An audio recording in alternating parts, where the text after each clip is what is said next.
लखनऊ की तंग गलियों में बसा एक पुराना मोहल्ला। वहां रहता था 17 साल का आरव। उसका पिता एक साधारण बढ़ई था जो दिन रात लकड़ी काटकर फर्नीचर बनाता था। घर छोटा था लेकिन सपने बड़े।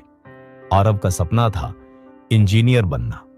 आरव के स्कूल में बच्चे अक्सर उसका मजाक उड़ाते थे, बढ़ई का बेटा इंजीनियर बनेगा। लेकिन वो चुपचाप सब सहता रहा। किताबों से दोस्ती कर ली थी उसने और बोर्ड की तैयारी में जुटा था। बोर्ड के रिजल्ट आए। आरव ने 95% अंक लाकर सबको चौंका दिया।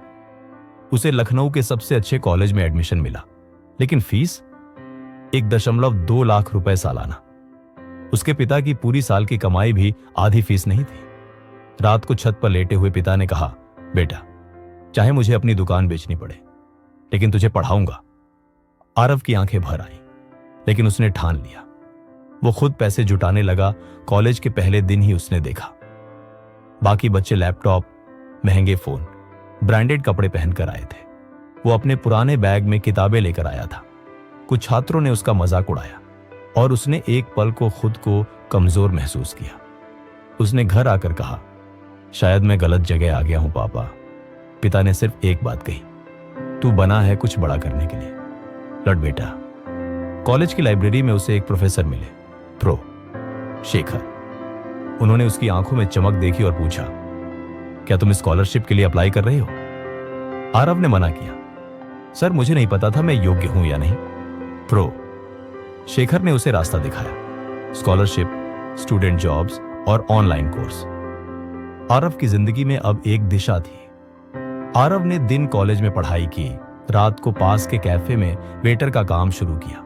हर दिन एक युद्ध था, थकान, भूख, ताने और आत्मसंदेह। एक दिन उसके वर्क प्लेस के मालिक ने कहा, तू क्यों पढ़ाई कर रहा है बेटा, बढ़ई ही बन जा।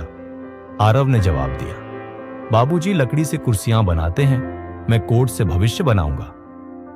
तीसरे साल की परीक्षा से कुछ दिन पहले उसकी मां बीमार पड़ गई। इलाज में घर की सारी जमा पूंजी चली गई। आरव को अपने फाइनल सेमेस्टर की फीस देने की आखिरी तारीख नजदीक थी। उसने एक रात शहर की सड़कों पर पोस्टर चिपकाए, मैथ्स ट्यूटर अवेलेबल।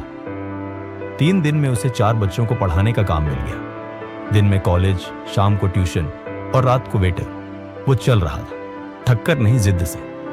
4 साल बाद आरव ने डिस्टिंक्शन से बीटेक पास किया। कॉलेज के प्लेसमेंट में उसे गूगल से ऑफर मिला, RS 22 लाख सालाना। जब उसने ऑफर लेटर बाबूजी को दिया, उनके हाथ कांप उठे। पिता बोले, बेटा, तेरा सपना तेरा नहीं, अब इस मोहल्ले के हर बच्चे का सपना है। आरव ने ज्वाइन करने से पहले एक काम किया। अपने पुराने मोहल्ले में एक फ्री कोचिंग सेंटर शुरू किया।